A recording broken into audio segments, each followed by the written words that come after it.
Oh, it's time to feel the emotion. Oh, it's time to feel the love.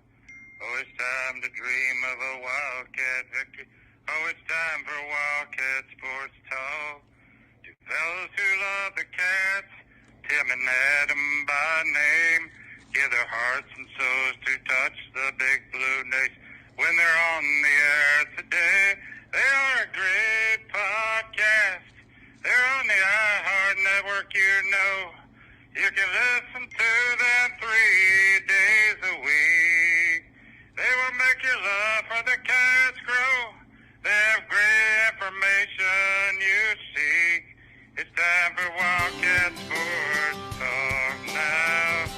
Where Tim and Adam connect you with the big blue. Welcome in to Wildcat Sports Talk.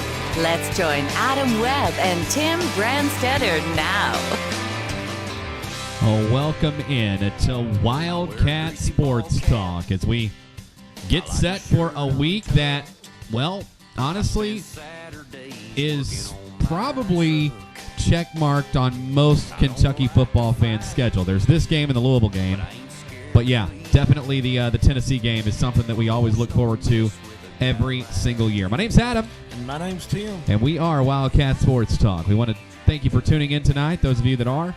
And make sure you share this video out everywhere, all over the place, anywhere you possibly can think about sharing the video, because we got a lot to talk about tonight. I mean, we've got, first of all, we're going to talk a little bit about Kentucky football, some of the things we liked over the weekend and over this past Saturday, and then we're going to talk a little bit about the Olivier Sarr situation. We do have a little bit of scoop there on that, and we'll also look forward to this game coming up on Saturday against the Tennessee Volunteers. Tim, Saturday saw a game that was very odd all the way around. It was kind of an odd game. You always felt like, it's one of those games that it is almost cliche to say this, but you always felt like Kentucky had it in the bag. Yeah, I definitely agree with that. I mean, right off the bat, the opening drive, it just seemed like, although it took both teams, it took Kentucky a pretty good while to score, it still just felt like, man, you could see our line just kind of taking control and kind of moving the ball, and we got field position pretty early, and we just kind of kept it throughout the game. Yeah. So it's it's hard to tell exactly what went wrong, other than we know that on that end of it, in terms of our offense, it just didn't click. Well, but at the same time, you can't really say it's wrong because we won the ball game. But here's the thing: a lot of things about the offense I didn't like. First of all, I don't think our O-line held up well at all. Well, I think everybody's admitted already that it was the weakest game for our offensive line, and they've kind of taken they've taken that personal, and we've been in some press conferences. That's something that they're working on. They know they didn't have a good game. They know that wasn't what's expected of them. Even though we got the win, they expect better, and we do too. And but you know what? I agree with you, Adam. Man, it just. Although they kind of controlled the line of scrimmage most of the day, our running game just wasn't what it has been. No, it just wasn't there. So what do you do? What do you do when that's the situation? But I think the one thing I will say is that the fact that Chris Rodriguez is one of the best in the SEC. I think he was leading the SEC. He was leading the SEC coming into that game, and he didn't get but 7 touches and 38 yards. Now, he did get a touchdown. But 7 touches is not enough for the SEC leading rusher. I mean, not the bash. No, not at all, not at all. So, a lot of things that we gotta work on in terms of the offense. But I think our defense really, really showed up. They said, you know what? Look, I'll tell you what. I got to commend Mark Stoops on this. He had a game plan coming in. He said, look, we're going to give him short stuff down the field. We are not going to give him any big plays. And I don't think they gave up a big play all night. No, man, it was awesome. It's funny because we were at the game, and we had great seats, and we were sitting there watching it, and we were getting so frustrated early on at the little passes that were open, the 3 yards, 2 yards, 4 yards, here and there, the dink and donk passes, and we were kind of getting frustrated. But then at some point in the game, we both looked at each other and was like, this is working. Yeah, I mean, it just was. So, that's what you like to hear, that's what you like to see. So, but in any case, I will say this. What was awesome is seeing some of those guys on defense get involved. Like Jamin Davis. Oh man, it was awesome. And then you had the other you had the interception. That was a return back for a touchdown. It was just all around. It was great. Hey, you're on with Wildcat Sports Talk. Who is this? Hey, boys. How's it doing? How you doing, Tim? Hey, what's up, Big John? How you doing, buddy? I'm doing good. I just like to call in just about every week to check in on you. Hey, we're glad you do. Yeah, we're glad you do, man. It's awesome. Hey, we were just talking about the game Saturday, John. We were just talking about the game Saturday. It seems to me like that on Saturday, defense really showed up. Offense left a lot to be desired, but there are definitely some good things there.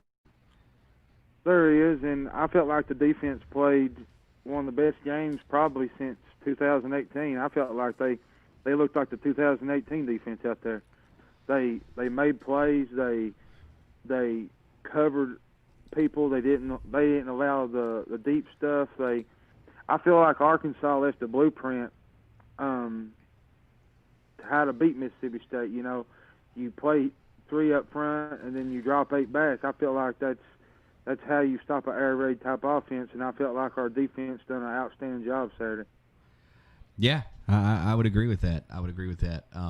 And my biggest concern moving forward, and Tim could probably vouch with this, is the fact that these dink and dunk type of plays is not going to work on Georgia and these good teams. You mean as far as our offense? Our offense-wise. Going forward, we're going to have to do something else because, if you watch Georgia's defense, if you watch Tennessee's, it ain't this little screen passes and stuff ain't going to work. You can run the football at a good rate against some of these little teams like Missouri, South Carolina, but against really good teams, you're going to have to open up the playbook a little bit more. Yeah, I think you're right, man. It's something, I've been saying, Adam's been saying, a lot of the UK fan base saying that, man. We got to open up the playbook now. We all know you got to be careful with that. Eddie Grant is he's real conservative play caller and get turnovers, and we're not good enough to turn the ball over and beat these top quality SEC teams. So there's a thin line you walk there between opening it up too much and getting turnovers, or either not opening it up enough. But I agree with you. We have to open it up some. I do know. I'll tell you what I like, John. I like the way they ran Josh Ali in motion and flipped it to him a couple times. That was nice. And the biggest thing with Terry, I felt like Saturday, is he wasn't getting he wasn't reading the defense well Saturday. I think they was running a 3-5 defense maybe. They was just, I don't know if it was just the formations, but there was a couple, 3 or 4 times that Mississippi was throwing stuff at him, and he should have thrown when he should have ran when he should have thrown, or done it vice versa. Right. Yeah. And some of that's on Terry, and and the thing about it is Terry's coming off an injury, and to me, I feel like he hasn't looked the same since the bowl game against Penn State. He hasn't looked right. Yeah, it's tough. It's tough coming off. It's tough coming off that kind of injury. Or if it's breathed. Well, you never. It's hard to tell. It's hard to tell. But anyway, John, we appreciate you calling in. We got to get a few more things here. But I appreciate it, boys. Y'all have a good one. Go Cats. We appreciate you, buddy. Go Cats. Go Cats. So I want to give you guys a couple of things about this game Saturday that just kind of things that stand out. You've been excited about this. I have. So that was actually, so here's the first one. First of all, that was Mark Stoops' 91st game as head coach. Okay. He passed Jerry Claiborne for the second most in school history. Do you know guess who has the most? Who? Come on. The most games? Yeah, as a head coach. Gosh, I don't know, man. It's not a stat that I've thought about much. I don't know who was there the longest. Frank Kersey. Frank Kersey has 100. I wouldn't have guessed that. All right, so here's a really awesome stat. He also tied a coach for most home wins in school history. Do you know who he tied? Most home wins, I don't. Paul Bear Bryant. Oh wow! Really? I mean, like, think about that. Hey, wow. Yeah. So there you go. That's pretty cool.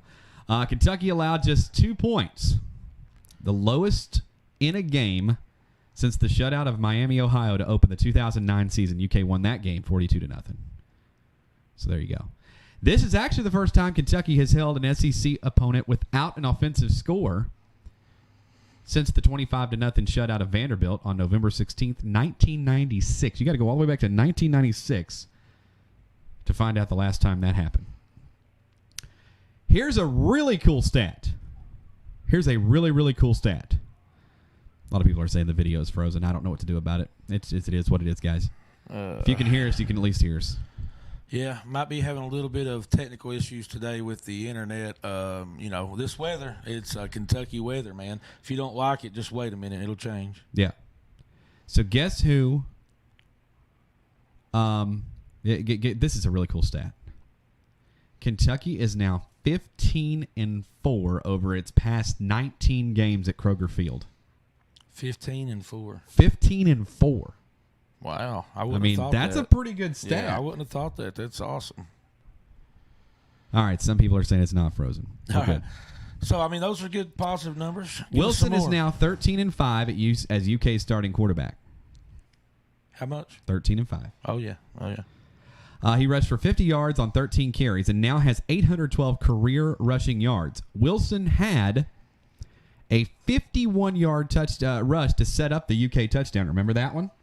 Yeah. Oh, yeah. Uh-huh. Oh, yeah. It was the longest rush of his career. Oh, was it? So think about that. I didn't realize that. See, I'm telling you. Yeah. Wilson threw his second touchdown pass of the season, a 12-yard strike to Keaton Upshaw. So that was his second touchdown pass of the season. Yeah, don't surprise me. As I go down here, I'm going to kind of go over some more here. Just kind of. Okay. Junior defensive end Josh Paschal made his first career interception in the second quarter and returned it 76 yards to the 2-yard line. It is the longest interception return by a Kentucky player since Josh Forrest did it on November 28th, 2015 against U of L, which was 81 yards. It was Kentucky's longest interception return at home against an SEC opponent in Kroger Field history. Wow. That's since crazy. 1973. I got to point out, Steve, I think you're frozen. I don't think it's us. Seems like everybody else is getting to see us pretty good. It looks good on our end, so I think you're frozen, Steve. Yeah, so you're frozen. Yeah, you're frozen, not us. That's our comeback. You're frozen. No, you're frozen.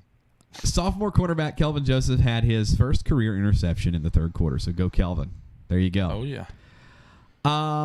Senior linebacker Boogie Watson made his first career interception in the game in the fourth quarter. Watson added a sack in the fourth quarter, his second of the season, and also had 2 quarterback hurries. Watson now has 15.5 career sacks. He needs 2 more to tie Jeremy Jarman for 5th on the UK career list. Nice. Big there game you go. for Boogie. Yeah.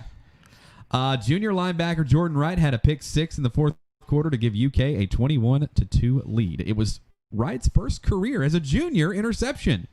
It was his second career defensive touchdown. His first came on a fumble during the final play of the Belt Bowl over Virginia Tech last season. Okay. So there you go. It was UK's first interception return for a touchdown since Mike Edwards did it against Middle to and a sack among his 6 total tackles. He also had a pass break up. Hey Andrew, I see your question, and that's a good one, and we're going to address that pretty soon. Yeah, we're gonna get there. Let's see. I've got a couple more here that I want to go over because these are good. These are awesome. Good. They're good stats. Let's see. Senior Max Duffy punted 8 times for an average of 44.9 yards with a 57-yard long. Let me tell you something about that. He's a beast. All right, Max Duffy. If you guys have. I'm sure y'all watched it on TV, but after the safety and he had to punt the ball, being there in person, was I not right? Oh, it's amazing. But here's what gets me on that play is you're being punished by having to punt the ball away because you can't. You know it's usually not as good of a kickoff. So, but he still takes the punt and puts it back to the end zone. It was amazing, man. I mean, he is such a weapon. He flips the field. I mean, yeah.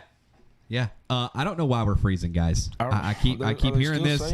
My dad just said it. I don't know. Anyway, I'm trying to do everything I can. But if you can hear us, then just listen. Not sure what to do on this end. We look good. Yeah, we look great.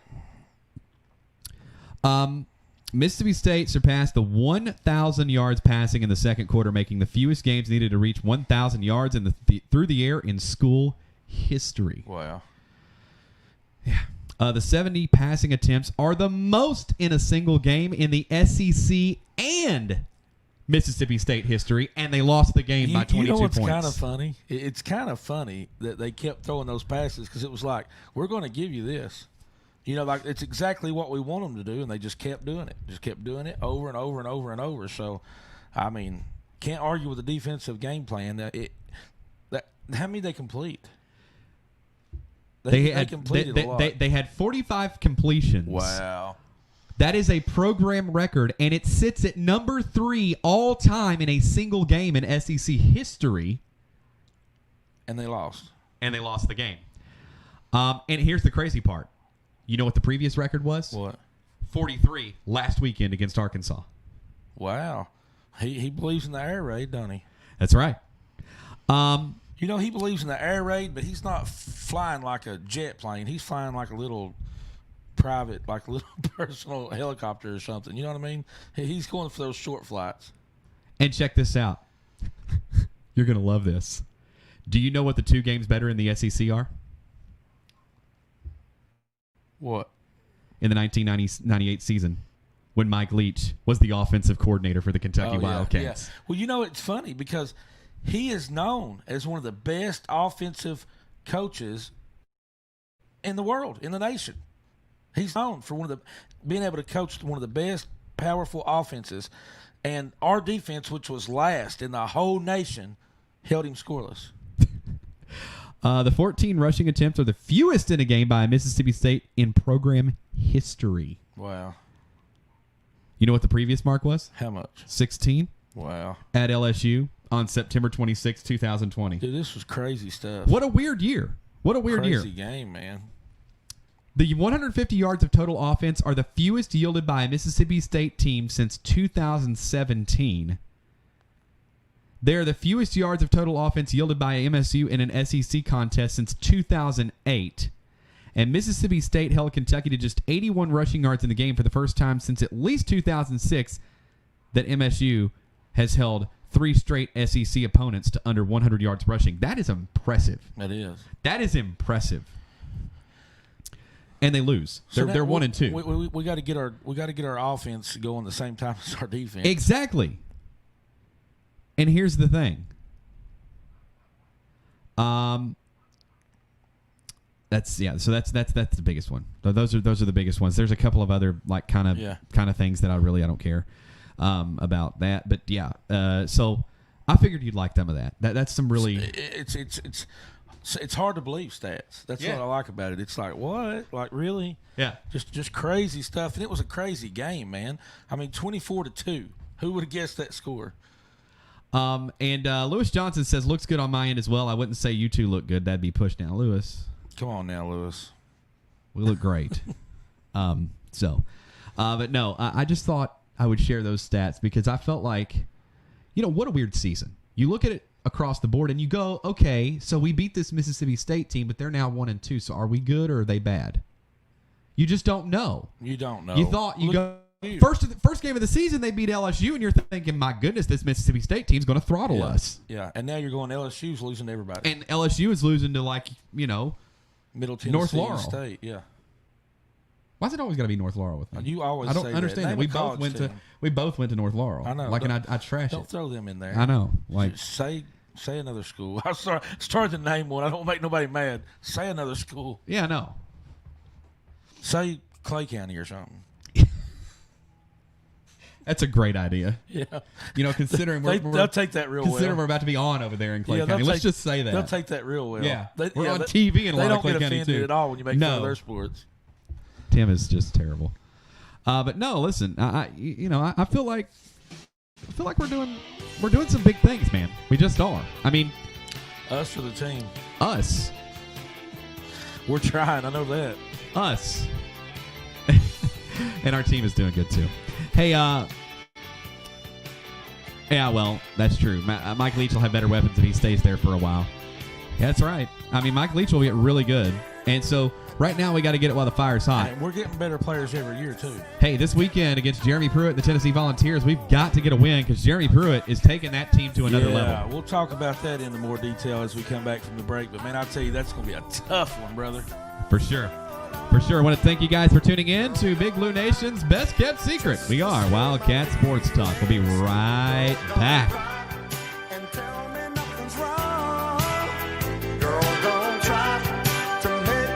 The following is an advertisement for the storms in your life. Call Brandon Storm at Storm Law Office. This is Brandon Storm. Sometimes bad things happen to good people. When they do, you deserve to be compensated. If you've been the victim of negligence or been hurt in an accident and you need to be compensated, contact me, Brandon Storm, at the Storm Law Office. When you have a storm in your life, see Brandon Storm at Storm Law Office in London or stormlawoffice.com. This is an advertisement. Main Street Games and Comics is buying your stuff. Pokemon cards, Magic the Gathering cards, Yu-Gi-Oh cards. We're talking comics, records, coin collections, Dungeons and Dragons stuff.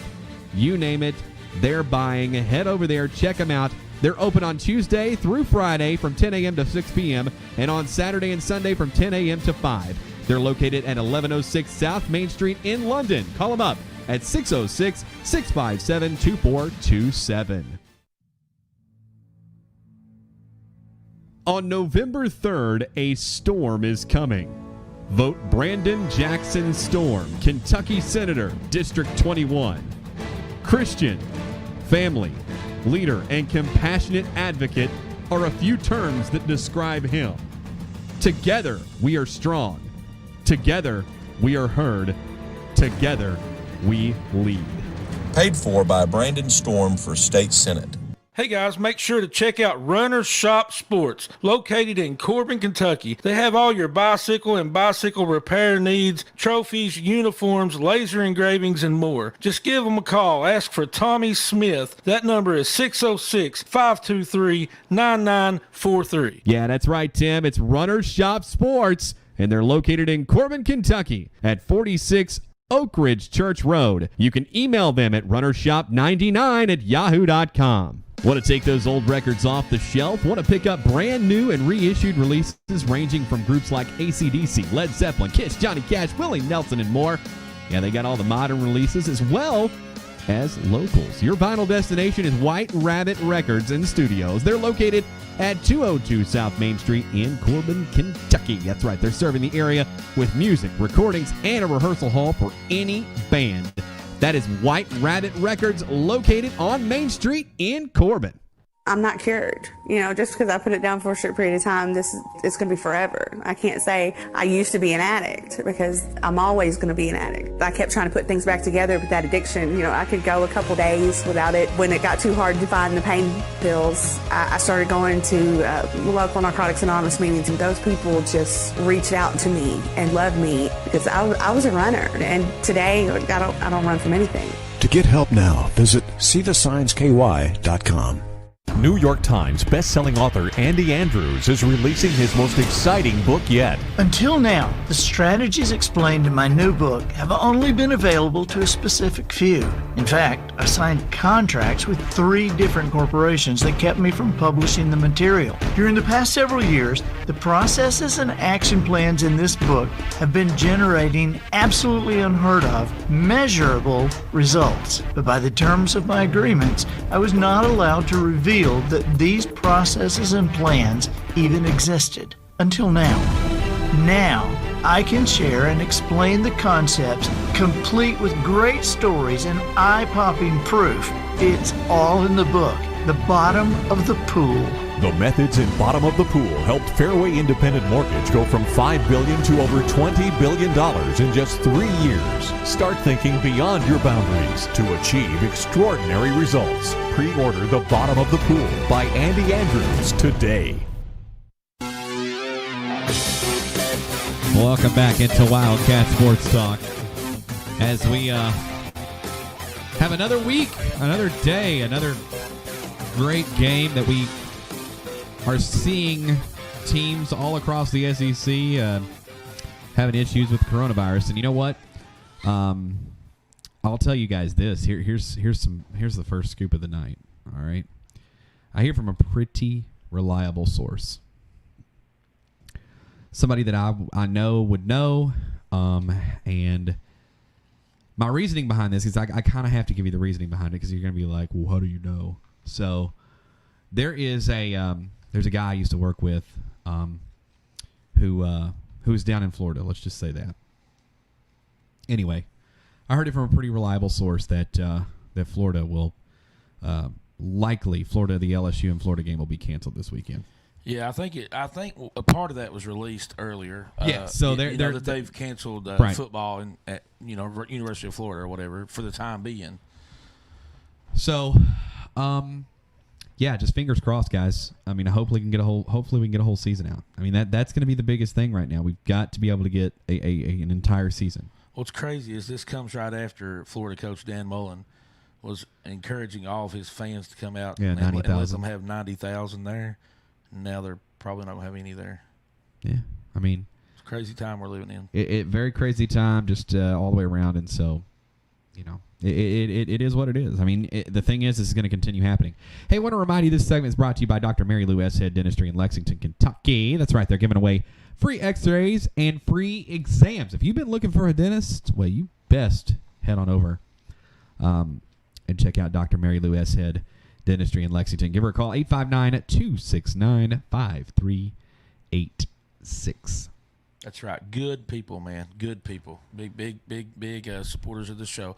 Man, I'll tell you what, we got excited, man, in Lexington during the game. Yeah. We got excited over a lot of things. Even though it was kind of not such a fun game to watch, we were excited to be there.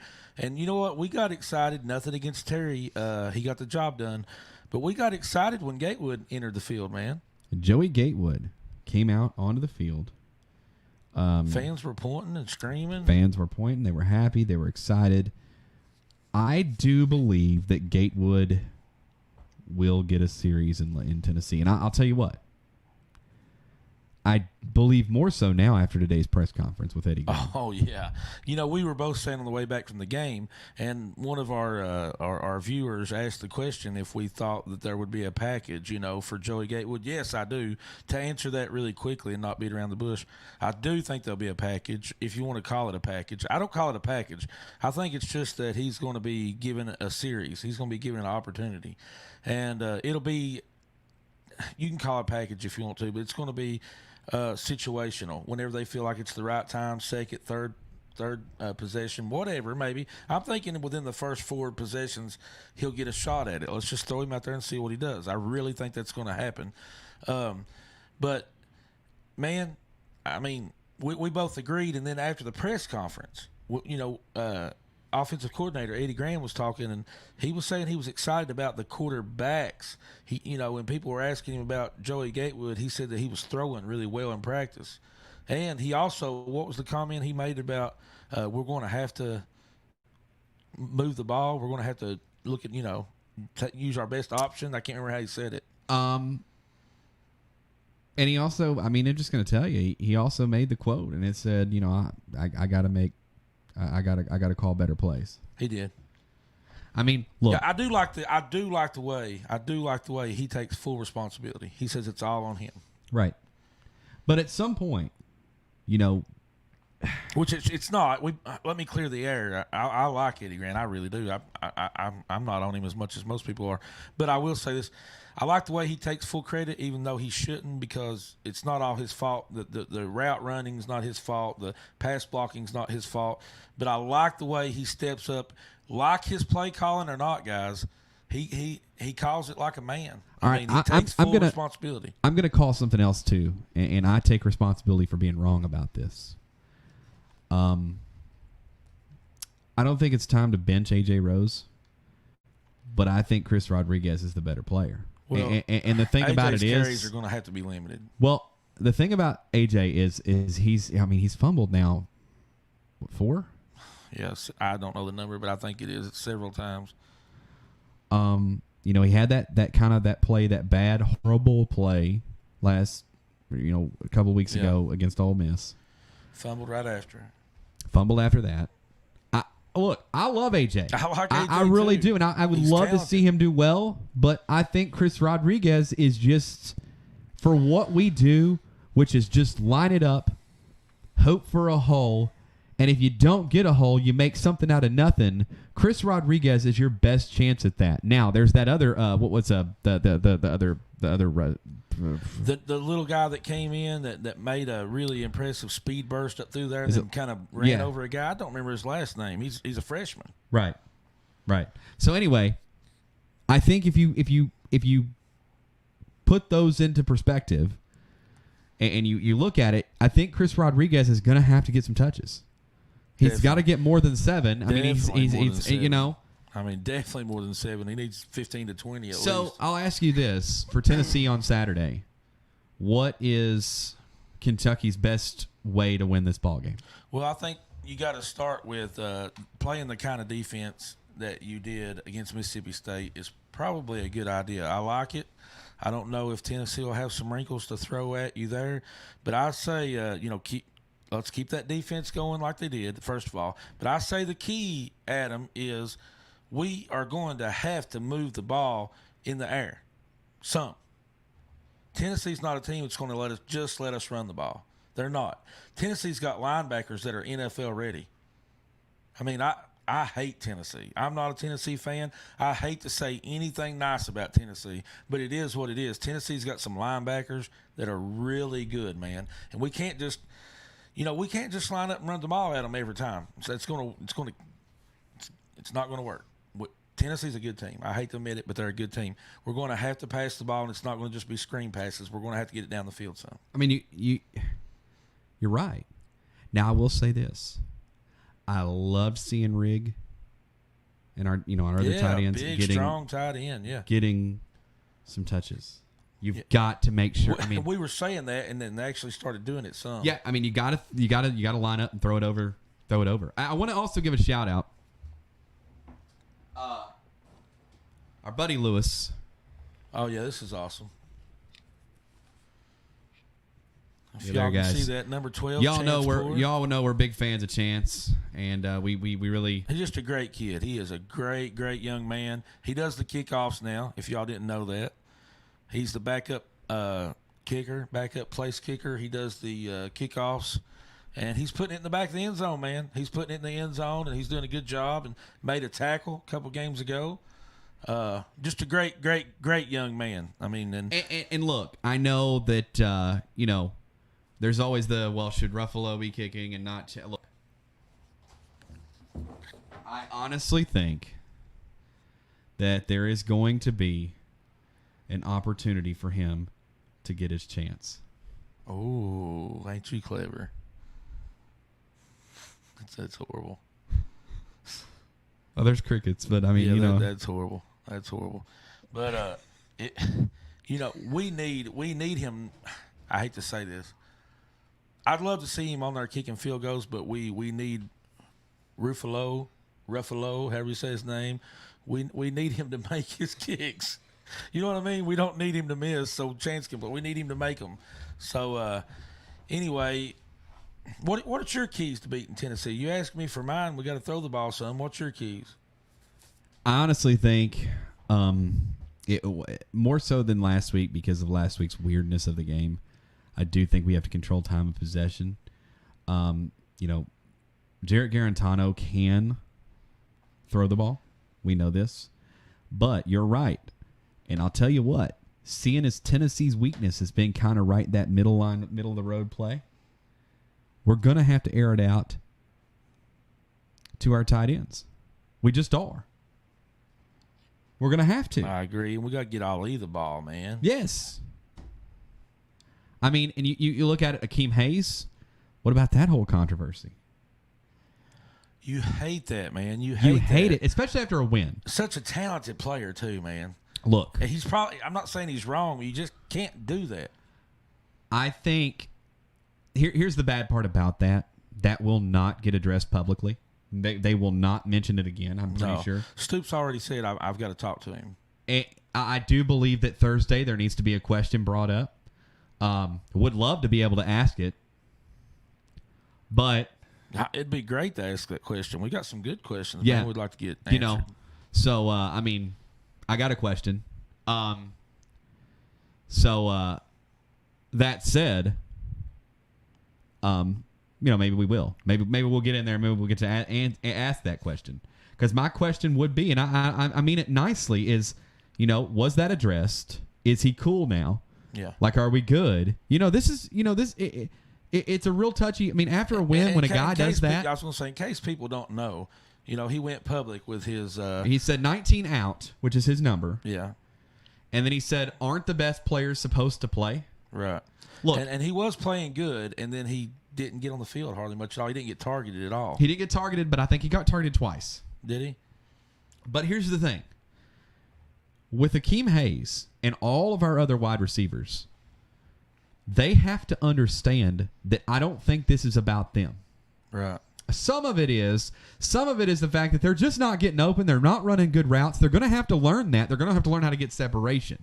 I mean, you want me to give you a cold, hard feeling I've got right here? I mean, you want me to just be honest? You want me to just be blunt? Yeah, that's what this is all about. All right, I'm just going to be honest here. I mean, I don't want to say nothing negative about guys, but we have to, because we're breaking down what we think's going on. Right. These receivers need to understand that right now it's hard for them, even if they do run the right route. It's going to be hard for them to get a pass to them because, we got a guy that's not quite built to throw the ball down the field. We got a guy that's not going through his reads, and the guy that's a little bit better on the ground. I mean, it is what it is. Go out there and block somebody, run your route a little harder, see if you can get open a little bit more. I mean, work hard and do what you can do, but I wouldn't put it on the coaches unless you're thinking, that they need to make a personnel change or whatever. Well, look, a lot of the question would be, all right, Terry Wilson's 13-5. He's 13-5. I love Terry Wilson. I really do. I will tell you, he is a warrior. He's going to go down as one of the quarterbacks that we all remember for just being the guy that he's like a lot like Steven Johnson was, in that you've got a guy that's just going to fight his way to a win. He wants to win. But at the same time, this isn't high school. This isn't elementary school. This is best man for the job. And if there is a guy that's sitting there that can throw, that can do these things, look, one of the things that happens far too often in media, especially covering UK sports, is that you get a lot of them that'll toe the company line. Okay? Well, one of the things that I want to tell you is that I don't really want to do that. But believe me when I tell you, I hope Terry Wilson can be there and do it and do his thing. I love Terry Wilson. I really do. But if there is a case to be made that another guy is better, you got to listen to the case, right? I agree 100%, man. I mean, it comes down to this. If there's things that you have to do to win big ball games and that guy's not able to do it, you're going to have to try the other guy. But here's the other part to this, too. And I knew he was going to do this. Our receivers are mediocre at best. Terry can get them the ball. You are wrong. He threw it deep against Auburn. They didn't catch it. Yeah, but he also threw it deep the other night, and he threw it 400 feet away from the other guy. Well, I mean, from his receiver. Yeah, but remember the first game? In his defense, and here's the other part to this whole thing too.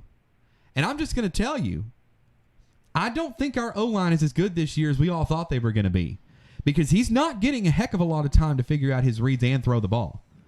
And if you couple that with the fact that the guy's coming off an injury, where he's scared he's going to get hurt again, it's going to happen. I'm like you, man. I love Terry Wilson. He's a competitor. He's a fighter. He's a winner. But, dude, here's just the thing. I mean, you saw the first pass last week when he finally threw a pass to the wide-open guy that was 5 yards from him, and he missed him by 2 yards. That's right. What it is, what it is. 859-428-8419 if you want to give your opinion. Tell us what you think. We're going to talk a little basketball when we return. And don't forget, coming up at 8 o'clock, we've got the Harris Way with Ramon Harris. Dwayne Peavy talks to us tonight. Man, that's going to be great, man. The Harris Way is always great. Harris Way is awesome. We will be back right after this. You're listening to Wildcat Sports Talk.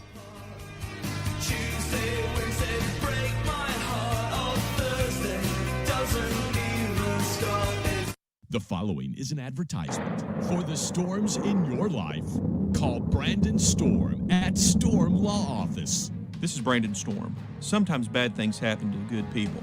When they do, you deserve to be compensated. If you've been the victim of negligence or been hurt in an accident and you need help getting compensated, contact me, Brandon Storm, at the Storm Law Office. When you have a storm in your life, see Brandon Storm at Storm Law Office in London or stormlawoffice.com. This is an advertisement.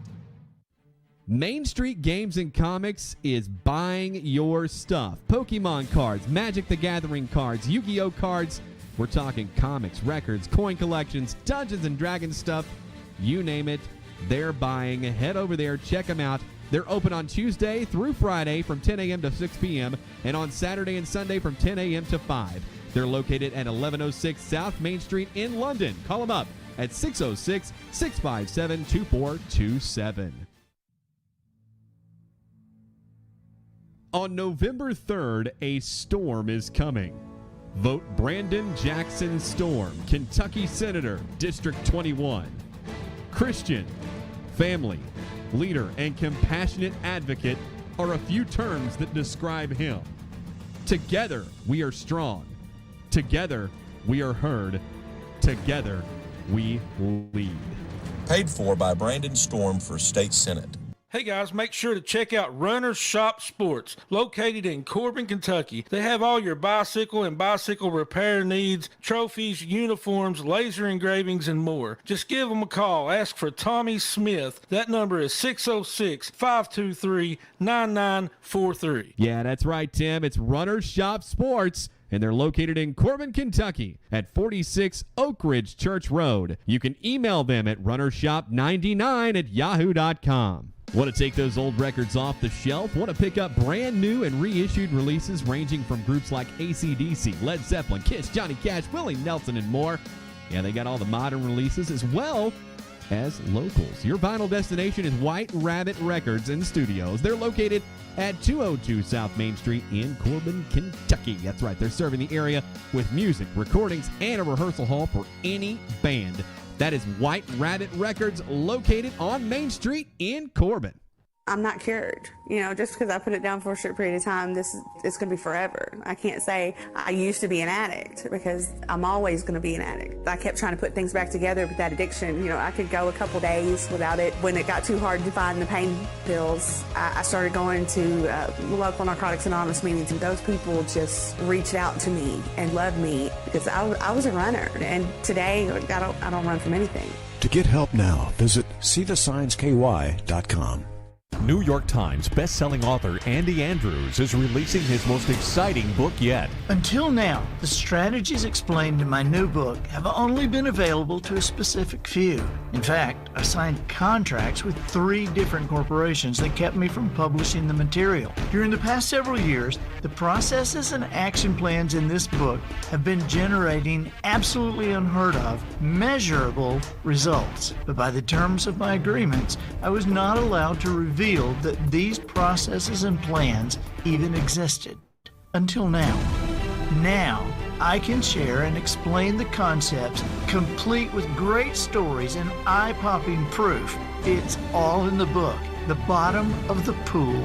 The methods in Bottom of the Pool helped Fairway Independent Mortgage go from $5 billion to over $20 billion in just 3 years. Start thinking beyond your boundaries to achieve extraordinary results. Pre-order The Bottom of the Pool by Andy Andrews today. Welcome back into Wildcat Sports Talk. My name's Adam. And My name's Tim. And we are getting you through another night here on a chilly night across Kentucky. A little bit chilly. I like this weather. Did you see this weekend? It's supposed to get like freezing. Oh man, 20s. I know. I like the cool weather, but I don't like the freezing. That's right. So we were talking. I want to address some things here before we go over to this other topic that we want tonight. But my dad brings up a strong point. Says Joey Gatewood was only 5-7 at Auburn in 7 games, so basically 5-2. Hey, it's a ton of potential, but is he better? I'll go with the 15 wins before that. Look, we don't know. All I can tell you is that you've got to sometimes give the other guy a shot. Like in Alabama, Nick Saban put in Tua Tagovailoa, and guess what happened? Yeah. I mean, it is what it is. Yeah, and it's not so much that you got all this confidence that the backup is going to be better. It's you start looking at it and going, we just can't get much farther with this guy. And not to argue with your dad, but where he's talking about the wins, we talked about this. Half those wins are against teams that anybody's going to beat at quarterback. And I'm not trying to be mean. I'm just saying it like it is. Here's my take on it, guys. Lynn Bowden. Does anybody think Lynn Bowden's a good quarterback? No, he's not a good quarterback. I mean, he's a great player. He's a great offensive player. He won a lot of games for us, Adam. Got us to a bowl game, won that one. But Lynn Bowden's no quarterback, but he won a lot of games at quarterback. Oh, 5 for 7 passing. Okay, in 7 games. Okay. He didn't start a game, did he? Did he start? 5 for 7 passing. All right, that makes sense. I mean, 5 for 7. I was going to say 5 for 7 is definitely not a negative. But that's in 7 games. I get it. Okay, I understand. They didn't pass with him much. Yeah, but I do like this. If I was head coach there, I'd have Wilson at running back and put Gatewood at QB. Look, that'll never happen. But I'll tell you, I don't know why more teams don't go that route. Put him at tight end or put him in the slot, like a Randall Cobb or something. What would be really cool is if you do that, you could do their little flea flickers. Yeah. Right? And you could have either one of them throw. And when your offense is as bad as ours, why not get creative? Get creative. I mean, we got a good running game, but I'm just saying. No, see, your dad said he's never started. That's what I thought. Okay. I don't know, man. I mean, it's different. It's different when you start and you go out there and you've got the whole playbook right in front of you. You're the number one guy. You got the playbook. I mean, I don't know. Like I said, we could be totally wrong. He could come out, throw interceptions, get sacked. He could look awful. But I just feel like we know the limit of where we're at right now with Wilson. So, I want to get to this because we got to do this before the show ends. Our question of the night, brought to you by the Runner Shop Sports. It's over in Corbin, Kentucky. Great place to go, let me say, by the way, because I really appreciate their support of the show. Great place to go if you're looking for running shoes, you're looking for bicycles, bicycle repair. I mean, this guy is a jack of all trades. He is an awesome guy. He'll give you a great deal, locally owned. Check out the Runner's Shop, guys. We appreciate their support. Is Olivier Sarr going to be eligible to play? And it's the $1 million question right now that we don't have an answer to. We do know a couple of different things, but we don't know whether or not it's going to happen. And I can tell you, I don't want to give away too much because I don't like doing that. But see, I'm sitting here going, I don't know how far you're going with this. You want me to give my opinion? Well, and the reason that we're like this, guys, is I told you for time and time again. We pride ourselves on kind of building this thing, and we want to make sure that our contacts are really good contacts, and we've developed a lot of those over the last several months. And when we say we're Big Blue Nation's best kept secret, we literally are, because we can call things before they happen. A few times we've been able to do that. And a few times we've done that. And that's why we don't like to do it much. But I will tell you this. I will tell you the best way I can tell you that on this is I would get worried at this point. I would be very concerned. Here's what I was going to say, Adam. If you guys like small ball, I like small ball. So maybe there's prepare for some small ball. I still think I think there's still a chance that he could get eligible here. I do. But every day, that dwindles down to nothing. And we're here. So look, and I don't understand why. It honestly it ticks me off, man. It really does. There's no reason for it. There's no logic behind it. But again, it's Kentucky, and again, it's the SEC, and again, the coaches have to agree. And we all know that if Olivier Sarr is eligible at Kentucky, we know that these SEC coaches, just to be frank, man, they're going to get their ass kicked. Exactly. They don't have a chance. And they don't want it. They don't have a chance with him in the game. They don't want that. They're already going to get their ass kicked anyway, let's be honest. But, you know, it kind of, they look at it and go, okay, we're going to Kentucky to add a 7-footer? Nah, don't like that. I mean, look, I think that Olivier Sarr should be. I think he still has a shot at getting eligible. But from everything that I know and people that I've talked to that would know, it's not looking good. No, I don't. And I'll tell you this, we will know when it comes out who was kind of against it. And I will bet you, I'm going to name. All right, let's play that. We've only got about 5 minutes left of the show, so let's play that game. If you had to name the coaches in the SEC that would kind of be behind that, who do you think they would be? Bruce Pearl. That was going to be my first one. But I don't know if it's him or not. He made a little comment, before about it. I don't think it, a lot of people say Rick Barnes, but him and Cal are actually good buddies. Yeah, I think they're I don't think he has a problem with it. No, I mean, I think it's that one guy at LSU, whatever his name, but he has room to talk. Listen, what he's done at LSU and been able to keep his job is unbelievable, Tim. Yeah, I agree. I mean, you want to talk about, I don't understand it. I don't know, man. I don't know. But, yeah, Scott agrees, Bruce Pearl. I think that's the number one suspect. Will Wade is his name there. Okay. Will Wade. Yes.